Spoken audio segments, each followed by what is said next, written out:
ইসলামী ব্যাংকের আপনার অনেক কিছু হয়ে গেছে মতিঝিলে, মারামারি, আপনার এই যে পুলিশ নাকি একজনকে মাথা ফাটাই দিচ্ছে, তারপরে হচ্ছে আপনার যে জলকামান থেকে গরম পানি ঢালা হয়েছে।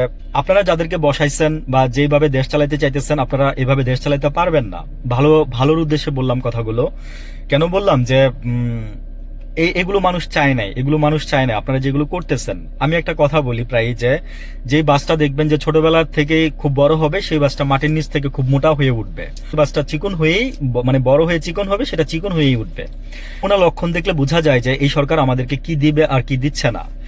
আর আরেকটা নিউজ দেই, সেটা হচ্ছে যে চট্টগ্রামে আওয়ামী লীগের মিছিল হয়েছে। এখন আওয়ামী লীগ যদি আবার আসে, হাসিনা যদি মানে চলে আসে, হাসিনাকে তো বলতেই আছে তারা যে তথ্যগুলো গোয়েন্দা তথ্য থেকে বলতেছি, অনেক আগে থেকে আমি বলতেছিলাম, এবং আমি আরো বলছিলাম যে ঈদের পরে অনেক চমক আসছে, দেখবেন ঈদের পরে অনেক চমক আছে, আমরা সেই চমকগুলো দেখতেছি এখন।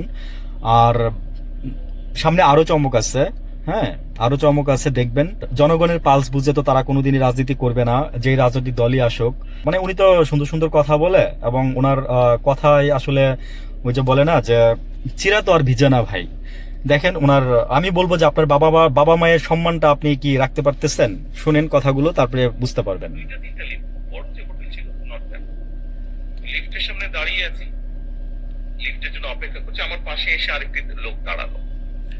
লোকটি দাঁড়ালো তো লোকটিকে দেখেই বোঝা যাচ্ছে, ওর ড্রেস দেখেই বোঝা যাচ্ছে যে ইন্দোনেশিয়া, মালয়েশিয়ান হলেও হতে পারে, তবে মোটামুটি ভাবে বলা যায় ইন্দোনেশিয়ান। ওরা যখন ক্যাপটা করে, তো লোকটি আমাকে দেখলো, আমাকে দেখে তারপরে আমাকে বললো কোন দেশ, খুব সংখ্যা বললো উইচ কান্ট্রি, তার নাম বাংলাদেশ। লোকটা 2 সেকেন্ডের মধ্যে আমাকে বললো ও বাংলাদেশ জিনিসটা রেকগনাইজ ওভাবে করলো না, কিন্তু ওর সাথে সাথে বললো ও জিয়াউর রহমান। আমার নিজের সাথেই ঘটনাটা ঘটলো। ও বলে যে ও জিয়াউর রহমান, মানে জিয়াউর রহমান বলতেই তারা বাংলাদেশ বুঝতো, যে বাংলাদেশ বলতেই মুসলমান দেশগুলো জিয়াউর রহমান বুঝতো।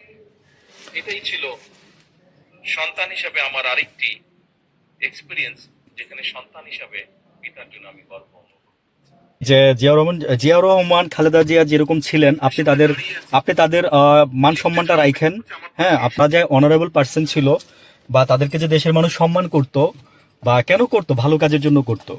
আপনি তাদের রক্ত বহন করতেছেন, কথা আমি বেশি বলবো না, আপনি তাদের রক্ত বহন করতেছেন। সো আমার কথা হচ্ছে যে তাদের সম্মান অন্তত রাখেন। আমরা এইটাই আশা করবো আপনার কাছে।